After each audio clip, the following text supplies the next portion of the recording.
Wow. Uh, there were some great tips in there, Andrea. Yeah. Some funny moments too. Yeah. Yeah. Um, All kinds of good stuff. what the husband said that would fix peace in the Middle East and road rage was I was back there laughing. You're like, I get the point. I get it. Yeah, I get it. but that's we'll see if that makes it in the clip for the for for marketing the show. Um, I I really like what you said about your takeaway of the day about don't take it personally. And this is something I've actually started practicing, but I think it's the same thing, but I just tell myself when something goes wrong or not my way, I'm like, oh, they didn't intentionally do that. They're not meaning to be rude or upset. They're something's going on, and that's basically not taking it personally. And gosh, has that like really made just relating to people and relationships way better. Yeah. Have you seen this in And practice? even if they did intentionally do it, it's still not about you. Mm. Well, that's true because there's something else I heard is that That's suffering does not justify immorality. So even if somebody does do something crappy to you, you don't have to respond the same way. Has this been something you shared with clients and stuff, or heard feedback on?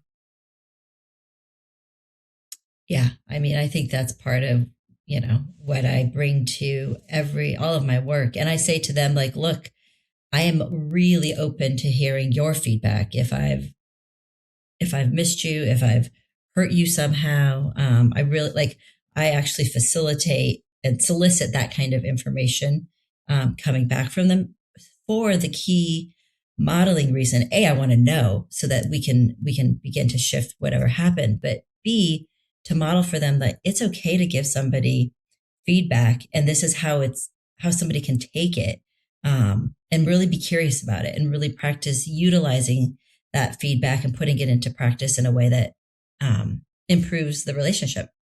I feel like this is linked to what you said earlier too about being curious, and I think to be curious too, you also have to be vulnerable. And it seems like people have a hard time with that. Can you speak to that a little bit? Yeah, I think vulnerability is probably the hardest thing for all of us to navigate. For myself as well. Even though as you practice it, it gets easier and easier. Vulnerability is kind of a lifetime practice for all of us. And I think what is so cool about the practice is that the more you practice it, the better it feels and the easier it becomes. But people have to get kind of over that hump of being vulnerable initially, at least the first time. Like, oh wow, I feel so much closer with you, giving you this feedback. I had a wife say to me, like, I feels like you're on his side, and I was like, oh, I'm so glad you said this. A, because it took so much bravery, but B, let me investigate what it is that I'm doing, how I'm showing up. And that was, that led us to open up this conversation um, that was really transformative for this couple, as well as for me as the therapist.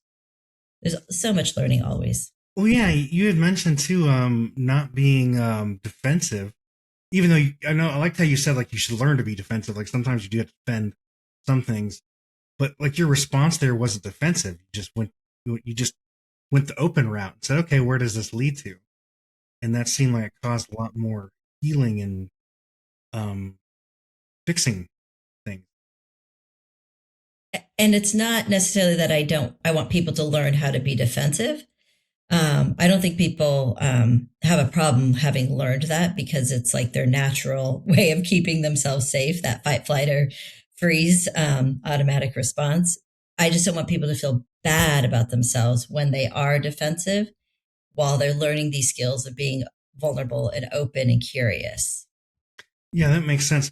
I actually had a situation recently where um, our coffee maker caught on fire, and I mean, it was starting to catch on fire, and then we caught it, put it out, and we had to get a new one.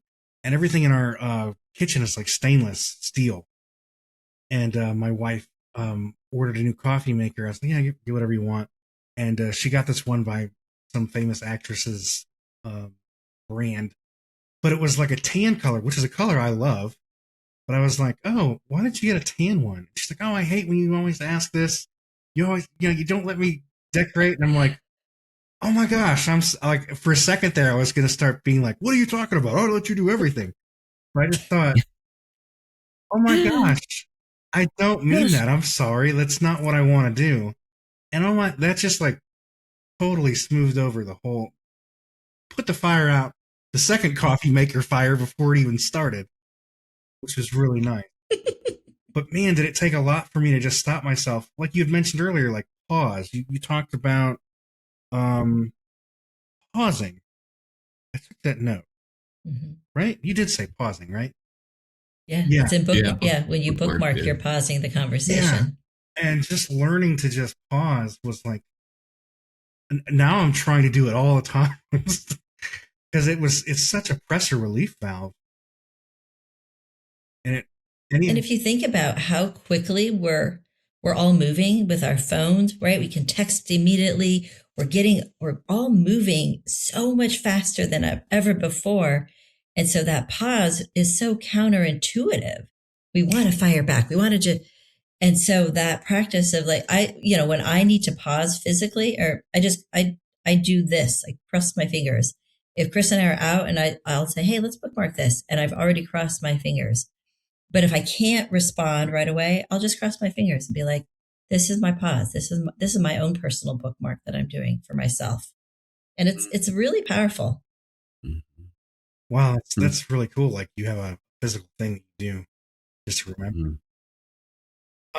So your first marriage, I'm just curious, how long did that last? 6 years. Okay. When you started dating after you divorced, what was that like? Did you do anything different? I did. I love that you asked that question. I all of my life I recognized, like, once I got divorced and I started redating, of course I went for somebody who was like the exact opposite of my husband, like in every way possible, like swinging the pendulum. And then, that didn't work for me, obviously. And then, I was dating people, and all of a sudden I was like, wait a second, like I got to do this differently. I have always been focused on whether or not they like me. And I have never actually started a relationship trying to determine if I liked them. And so I switched how I thought about things, um, from the perspective of like, what is it about him that I like? And what I really did, which was crazy, is I decided I'm going to date a number of people, all very, very casually, and see who I like best. So I don't have to have the anxiety and the fear about whether or not they like me. I can really stay in my seat and check out, like, oh, that was a really interesting comment you made at dinner. Or, oh, look at how irritated you get when you're swinging the golf club. Or, oh, look at how polite you were. You put me in a cab even and paid for it, even though you're going the opposite direction, and turned it around the other way. There would just, like, people show you who they are, if you're willing to sit back and really and observe and see. And so that shifted everything. And that's how I found my husband. I had to look up, how do you spell chivalrous, after we met one night, and then we re-met each other. And I was like, who is this man? Wow. That's really good to hear. I think that'll be very good for other people to hear, to kind of, if they're going to walk into a situation, start thinking about it from a different perspective. So when you got married, did you do that any different too? Is there different things you looked out for or made sure to do differently?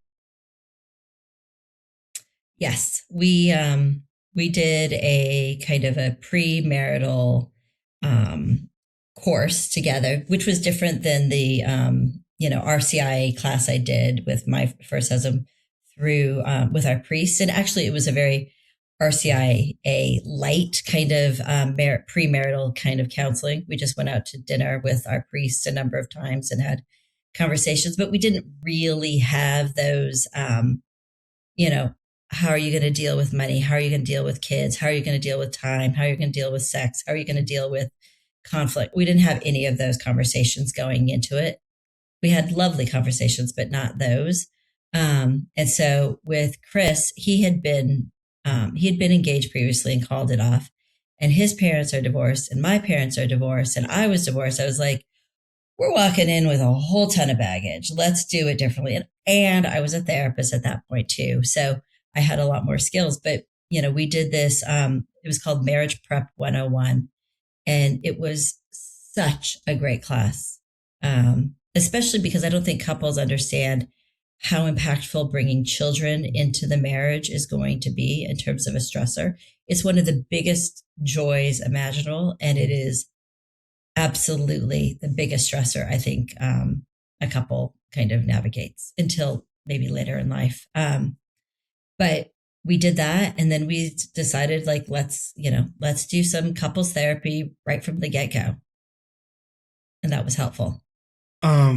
Was that through your church too the second time, or was that something separate? No, the second time was it was a friend of mine. Her therapist and her therapist husband were running this weekend long workshop, and it was super helpful. Wow, it sounds really, really good. Oh, awesome. Mm-hmm. I am looking forward to a second conversation in the future. Sure. Yeah, yeah, we need to bring it back up. Mm-hmm. Yeah, for sure. Did you guys have any Thank follow-ups? you. No, it's just been a delight. Yeah. Thank you so much, Andrea. Yeah, sincerely. Mm-hmm. This has been great. Thank you. Thanks for joining us today. Hey, do us a favor and take a second to subscribe to our podcast and the Utah Marriage Commission YouTube channel at Utah Marriage Commission, where you can watch this and every episode of the show. Be sure to smash the like button, leave a comment, and share this episode with a friend. You can also follow and interact with us on Instagram at Stronger Marriage Life and Facebook at Stronger Marriage. So be sure to share with us which topics you loved or which guests we should have on the show next. If you want even more resources to improve your marriage or relationship connection, visit strongermarriage.org, where you'll find free workshops, e-courses, in-depth webinars, relationship surveys, and more. Each episode of Stronger Marriage Connection is hosted and sponsored by the Utah Marriage Commission at Utah State University. And finally, a big thanks to our producer, Rex Polanis, and the team at Utah State University, and you, our audience. You make this show possible.